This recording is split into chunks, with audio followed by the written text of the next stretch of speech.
as a, are you doing that as a sweet or a semi-sweet? It's dry. Oh, it's dry. It's actually dry. It's dry. That's new. Yeah. Okay, most people are doing them in either a semi or a sweet, so that's interesting. Yep. Wow. Yeah. Yeah, we don't. I don't know what we don't do. We don't follow. No, I mean that's we don't follow. Yeah, why not stay out in front of the pack? That's a really interesting idea, and I'm really curious to see it. You guys distribute. You're sweet enough, I think you're trying to say. What's that, Hamish? What's that? You're sweet enough, I think you're trying to say. Oh.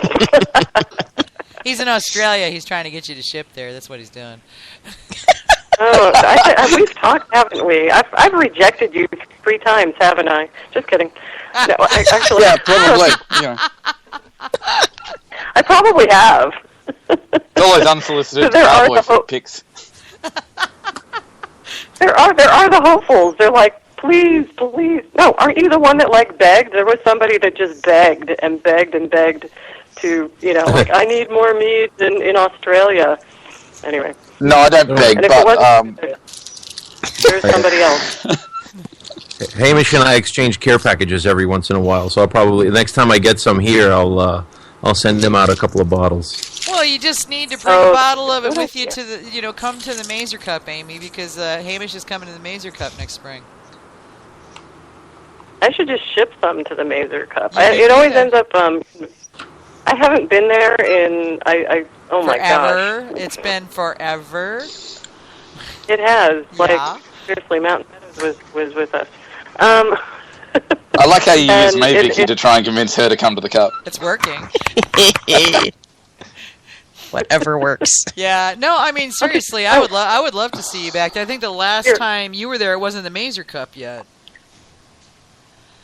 Oh no! Wait. Oh wow. Well, no. You guys stall. Go ahead. Say something to each other. Because I think I still have it. Now she's got to look it up. I'm looking in the cupboard. Oh no! Did you put yours on them? She's searching through the drawers. I love the fact that she needs to tell us to stall because we're not going to do it now. 2003, yeah, it was still the International Mead Festival then, and David was running things. I was just a minion at that point. But it's an adorable glass. It's one of my favorite glasses. I still have it. I still have some of those too. I haven't broken all of them yet. Adorable. Yeah, those were those little tasting cups that we used for the tasting event. But you ought to see the tasting event they put on at the Mazer Cup. I helped found it and was on the board for a long time, but I've stepped off to do some stuff for the AMMA now. But they do a Friday night tasting event called the Mead Mixer, and it's usually there's like 15 or 20 meaderies there, and the hors d'oeuvres are phenomenal. The hotel that we're at now, you remember where we were before, right? At the Outlook? Or were you there when we were in Denver? I can't remember. I was in Boulder. We went to Boulder. We went to Boulder. Okay, well, that hotel has been knocked down to build dorms for UC. Or CU or whatever it is there. Cool. And we're now at the Omni Interlaken in Broomfield, so halfway between Boulder and Denver. And the hors d'oeuvres that they put out for the Mead Mixer are just amazing. I mean, it's just really, it's a lot of fun. You should come. I think you'd enjoy it. Yeah, it conflicts with something. I forget what. There is something that keeps me from going every year, but it's okay. I'll send wine. Yeah, and a holograph. You can send wine send it care of me, and I'll see it gets taken care of. Colorado, you can send wine to Colorado as long as you're not taking money, right? I think so. Maybe. And if you were sending it as competition entries or as tasting entries, like for the Mead Mixer, then yeah, you can do that. Vinegar samples works a treat. Yeah, the Mazer Cup has a distributor that takes incoming shipments for them that we can then pick up from. That's how we do it. Got it. Yeah. Yeah, I should start entering again too. You should. Yeah. Actually, yeah. Anyway, at one point, there have been some points where I've said, "Well, I'm kind of like keeping my orders filled by the skin of my teeth. So even if some of the competitions want the winning wine for a party afterwards. Yeah, no. Have you ever heard of that? Yeah, I have. Some competitions are like that. Mazer Cup's not like that. If you enter, it's 4 bottles and you're done. You know. Yeah. Whatever's left, you know, actually, the way the Mazer Cup works is because there's like close to 100 people that volunteer their time to help run it. So staff and servers and pourers and, you know, and judges and everything. And so the whatever mead is left over gets distributed amongst the people that are working for the Mazer Cup, so that you know, they get something, because they're all paying for their time and flights and housing, everything, you know. So, and they're kind enough, some of them, to fly from around the world. You know, we get people flying from as far as, you know, Central Europe and stuff like that. Yeah, it's stunning. I'm constantly flabbergasted. Yeah, and this year Australia, yeah, coming up. So, and you know, actually in the past Australia, South Africa. So yeah. Oh, yeah, wow. Mm-hmm. And they're probably pinching themselves. They're going, I've had enough to drink a whole bunch of wine across the pond. That's right. It's a lot of fun, you know. You should come. It's, you know, I mean, it's 3 days of meeting and greeting and judging and drinking and partying and eating, and, you know, it's fun. What is the date on that again? Hang on. I'm going to pull it up on my calendar. March. Hamish just got it because he had this. Hang on, I was just scheduling because I'm setting up a. We're actually this year the AMMA is putting on a conference, and I'm actually putting it all together for them. So, and that's going to happen at the beginning of the Mazer Cup. So hang on, I'll tell you when it's in. Yeah, that makes.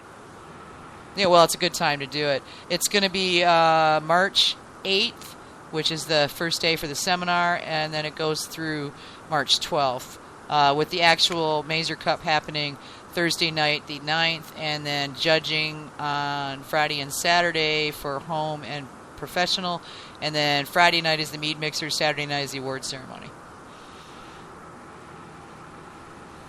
Okay. And then there's a sensory evaluation on Thursday that Pete does, which is pretty cool.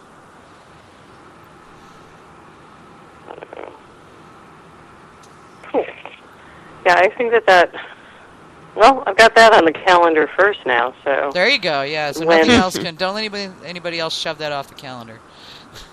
Yeah, really. When people start asking me, like, "Okay, you need to go to the natural food show and pour your wine there," but I think that is the traditional weekend of the natural food store show of, you know, the West Coast.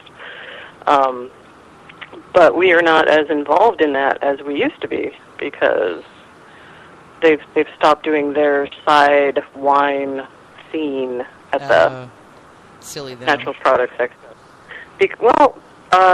It sort of ran its course. I mean, if you're going there for shampoos and gel-free diapers, the people aren't focused on wine. Yeah. I mean, they're getting everything under the sun, and wine was sort of a sideshow instead of focusing on something where people are actually there for wine. Yeah. So it kind of ran its course. Yeah. Well, the Mazer Cup is all about the mead. I mean, that's and they're pretty closely affiliated. You know, with or not. They're not part of, but they work in concert with the AMMA to, you know, help the industry move forward. So there's a lot of that sort of conversation that goes on there. It's really interesting. Yeah. Oh yeah. I hope so. Yeah. It's a lot of days. Yeah, it is. Well, I mean, like you say, the event itself is really yeah. only Friday, Saturday. There's a Thursday night. There's the Thursday night mead sensory evaluation, and then now this new thing is on Wednesday to to do this conference that we've got put together. We've got the spaces reserved, and now I'm just working out all the details. So that's a new thing. I highly recommend it because there's going to be some pretty heavyweight speakers there, you know, for talking about mead and the mead industry.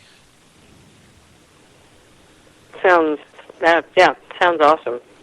And like I said, I might be able to make it this year for a change. For a change. Used to not be an option in this field. We do hope to see it. It'd be good. I did have one question about filtration and stabilisation. What's your plan around that? We actually I sterile filter, which is sometimes a nightmare. We do the membrane filter that you can integrity check afterwards. And so you have to do the pad filtration ahead of it. And I actually have a little baby filter, and I have a baby filter that is supposed to indicate whether or not I'm going to have a good filtration, and it has been failing me lately.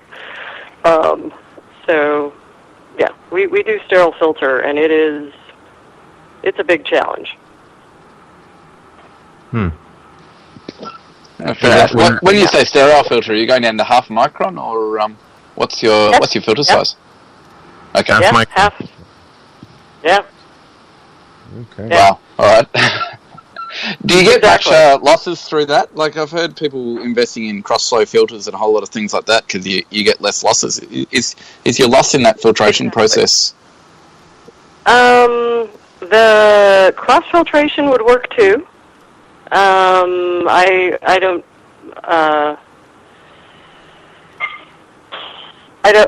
know that it's kind of popular, and I actually am not sure about the downside as far as, loss. I get quite a bit of loss too. I'm not sure how the loss compares on the cross filtration with the other types. And then you have the cartridges. So there are a lot of choices, and I have pretty much decided to not invest in, the money for a different setup, I guess. Yeah, well, you've got something that works. Yeah, and the membrane filtration is pretty much top of the heap anyway, isn't it? As far as, yeah.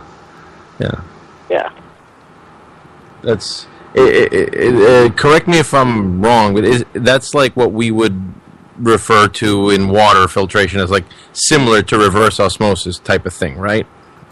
Or no? I actually it's not. Ah. Oh, okay. Oh. No, that's a different. I don't know how that would work with wine at all. The way the last person we had explaining the cross filtration was explaining it to us was that it's kind of like forcing it through a membrane.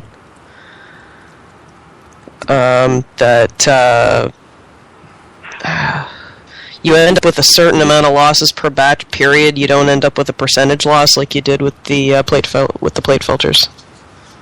Ah, okay. Oh, so as you upsize, you're still just losing your 3 or 4 gallons, regardless of whether you're doing 100 gallons or 600 gallons. That's what they were saying. That makes sense.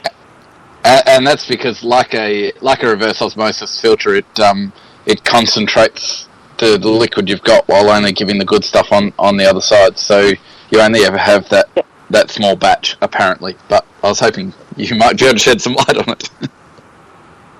Yeah. So there are a lot of approaches, and I know,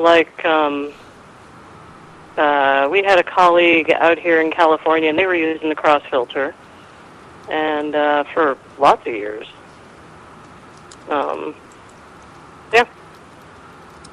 And then I have friends. Well, actually, I have other friends in grape wines, and they're trying the discs. So that's I actually haven't. And I'm curious how that went because I'm kind of eyeballing their old filtration system. So I'll be curious to see how that goes for them. Yeah.